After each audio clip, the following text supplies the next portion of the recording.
Why people come to Goa, tourists? To see the beauty of Goa? Surely not. They come for hedonism here. They can dress the way they want. They can booze here. They can do whatever nonsense in Goa, which they will not dare to Goa in their own state. And we tolerate this. Even in a Basilica here, I watch now. Tourists come. Some are well dressed, surely, not well dressed. Not the foreigners. Foreigners are okay, they are quite okay. Indian tourists, Indian women. How they dress and they enter? Will they be allowed to enter a mosque? Mosque you cannot enter. Can they enter a Gurudwara which is there in Beti, Panjim? Can they enter? Can they enter Mangeshi, a temple? Can they enter a Jain temple? Of course, Parsi temple, nobody is allowed to enter. But here, they can enter. The sacredness of this place is lost. Lost, according to me.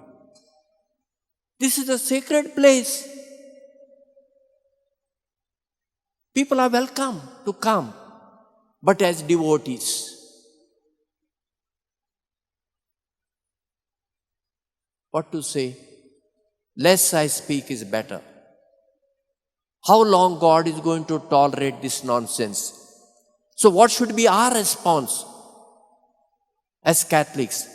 If there are 10% good Catholics in Goa, God will save Goa. Do you know, scientifically, by end of this century, or surely by the next century, all our coastal lines will be under the sea because of global warming. Panjim, Ribandar, all this will be underwater. Probably the water will enter here also, Bon Jesu, all this will be underwater. Scientifically, you can check. NASA's report from America warning us the global warming. Is that God is doing this? It is we are destroying ourselves. So today's reading is a warning for us. Though Lord is compassionate and love, but there is a limit also He will tolerate. More than that He will not tolerate.